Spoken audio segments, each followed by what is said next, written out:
Umabot na sa 17 ang gintong medalya ng Pilipinas sa nagpapatuloy na 2025 SEA Games sa idinaraos sa Thailand.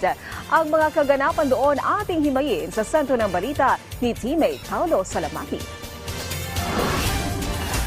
Nasa kabuuang 6 na gintong medalya ang ipinulsa ng Pilipinas nitong nagdaang weekend sa kasulukuyang ginaganap na 33rd Southeast Asian Games sa Thailand.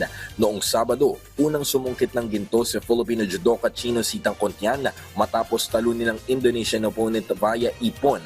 Kasunod nito, ang 11-year-old skater na si Maisel Paris Aligado na sumungkit naman ang kanyang kauna-unahang gintong medalya sa kanyang SEA Games debut sa naganap na women's park event upang itanghal bilang youngest Pinay skateboarding prospect.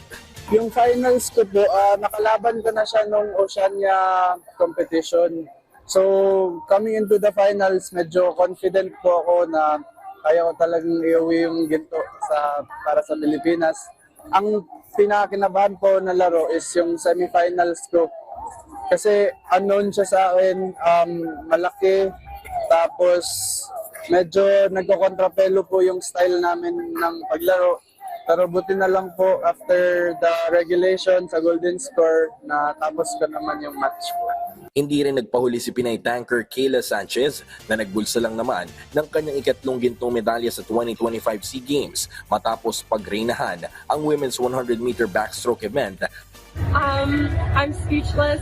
It's been a long competition and I still have 4 more events to go, so I'm just taking it day by day, and I knew I had to go out fast and just keep it together and stay calm in the last 50.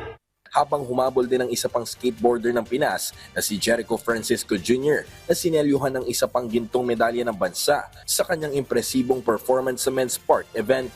At kahapon lamang, 2 ginto pang idinagdag ng mga Pinoy athletes sa pangunguna ni Pinay Wushu artist Agatha Wong matapos na ibulsa ang kanyang ika-6 na gintong medalya sa Women's Taijikwan at Taijijian event ng SEA Games simula pa noong 2017. Maliban pa rito, naging historical naman ang naging performance ng mga Filipino judoka matapos masungkit ang kanilang first ever gold medal sa mixed team event ng Biennial Games. Even at an early age, I didn't think I was meant for this future. I just really try to do my best because, it's not every day that you get an opportunity to represent your country. So now that I ended my year with, a gold medal, I'm really happy.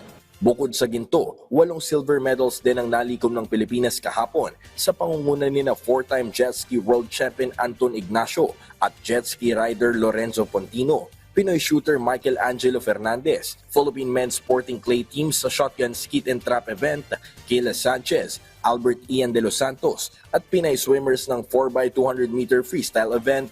Sa likod ng 2 ginto at 8 silver, 17 bronze medals din ang naselyuhan ng mga Pilipinong atleta nitong weekend para iambag sa kabuuang medal count ng Pilipinas na may kasalukuyang 17 golds, 32 silvers at 69 bronze medals. Paulo Salamati ng POC Media para sa Atletang Pilipino para sa Bagong Pilipinas.